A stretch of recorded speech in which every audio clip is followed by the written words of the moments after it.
ওর মা মহিলা এই এই সমস্ত করছেন। গুনগুনো মেয়েই নয়। না দাদা, গুনগুনো কিচ্ছু বলছে না। আমি যখন বলছি যে একটু একটু বেবিটাকে দেখতে পারি, আমার বৌদি তো পুরো হাই হাই করে তেড়ে আসছে।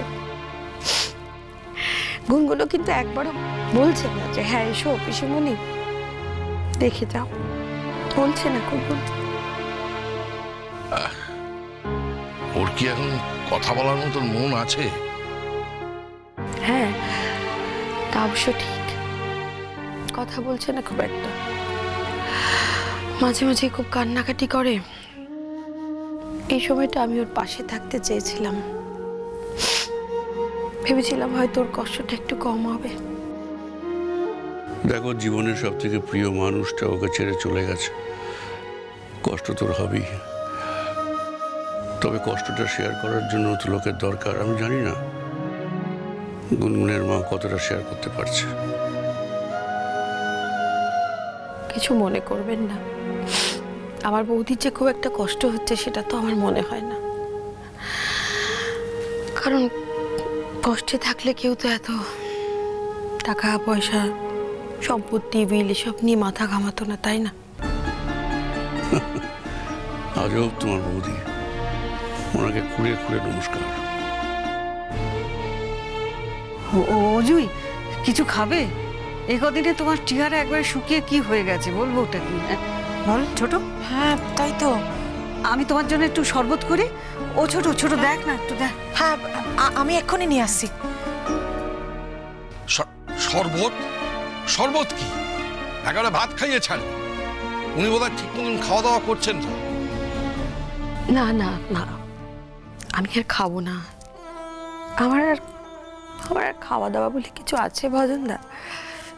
কি খাবো বলেন তো? ওই বাড়িটাতে আমার দাদা নেই, আমার আর ও বাড়িটাতে থাকতে ভালোই লাগছে না। আমি টিকতে পারছি না ওখানে। আবার যদি একটা কোনো উপায় থাকতো না, তবে ঠিক চলে যেতাম অন্য কোথাও। শুধু আমার দাদা গুনগুনের নামে বিলটা করে গেছে, সেটা আমি গুনগুনের হাতে দিয়ে ব্যাস, তারপর আমি চলে যাব, ঠিক চলে যাব। আজ আমি আর কিছু খাবো না, আমি আসি। হ্যাঁ, দাঁড়াও দাঁড়াও দাঁড়াও দাঁড়াও, আহা, যাচ্ছ কোথায়? কোথায় যাবে তুমি? ওমা, কোথায় যাবে? কোনো হোমে টোমে চলে যাব দাদা। ওই বাড়িটায় না আমি আর টিকতে পারছি না,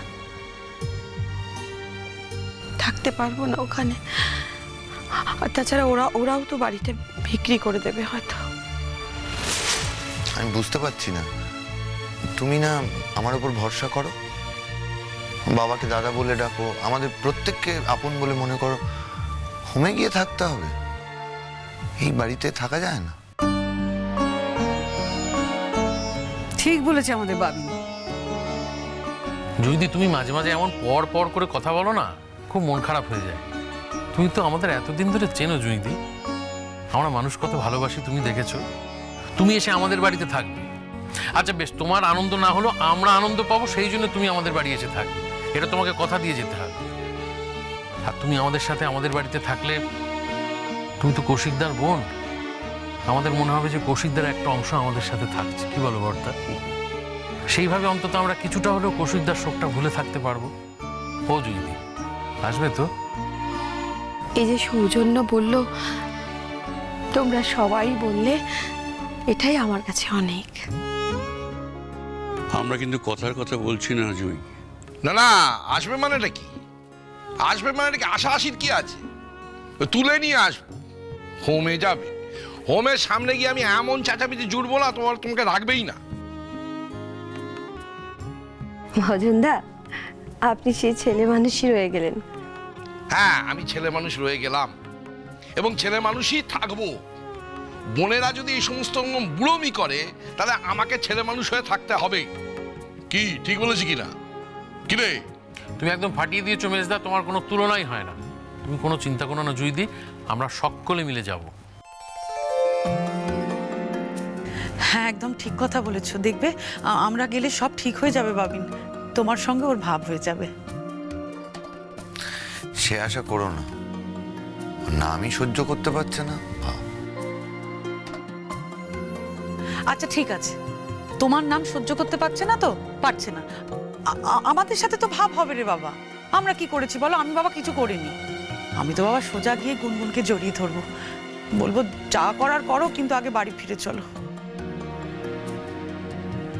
জানি না গো,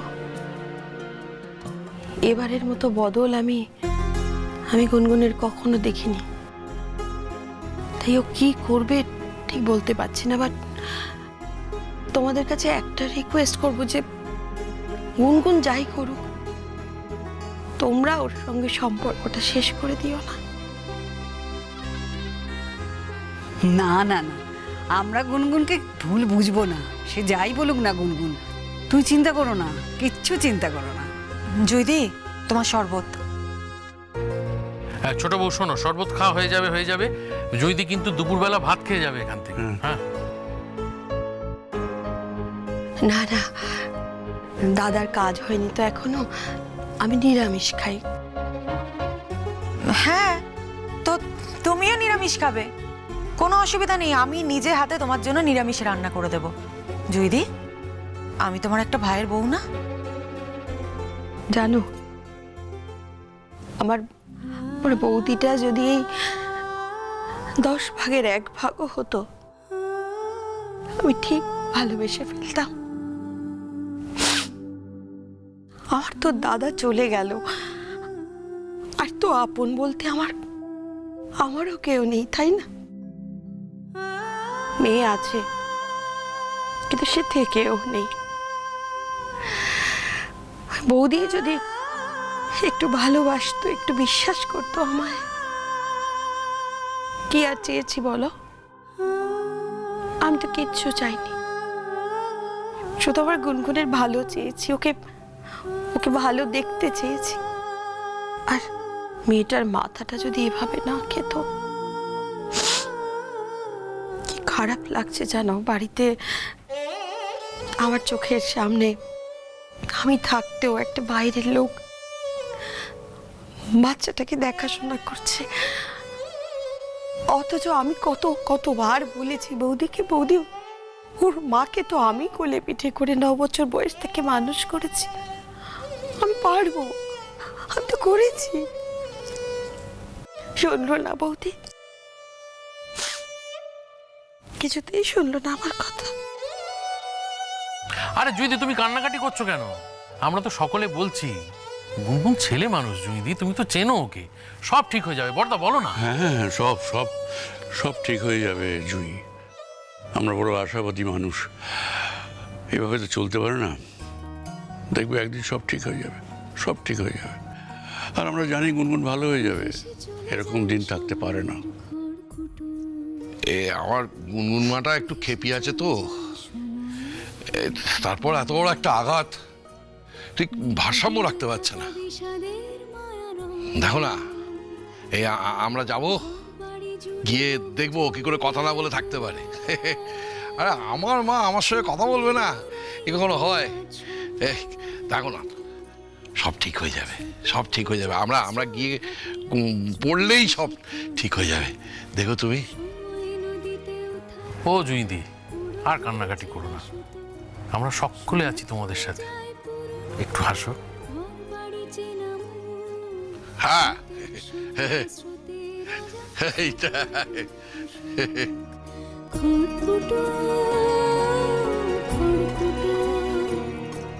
স্রোতে ভেসে যায় খড়কুটো।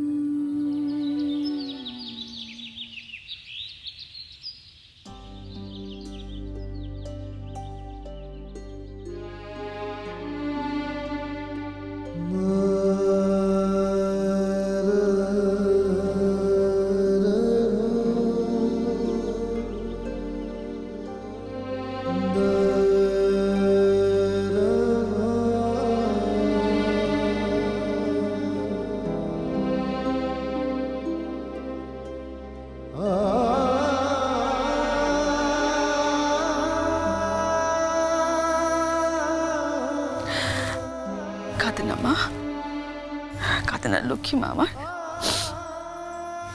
কাঁদে না। দেখো যা ঘটার তো ঘটেই গেছে, এখন আমরা হাজার চেষ্টা করলেও তো তোমার ড্যাডিকে আর ফিরিয়ে আনতে পারবো না মা, তাই না?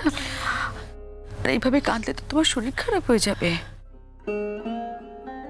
কাঁদে না আমার লক্ষ্মী মা, লক্ষ্মী মা কাঁদে না। জুই, তুমি কেন বলো তো ওর সামনে বারবার তো কান্নাকাটি করছো? তুমি কি বুঝতে পারছো না যে তুমি যত কাঁদবে ও তোমাকে দেখে তত বেশি কাঁদছে? খুরকুরে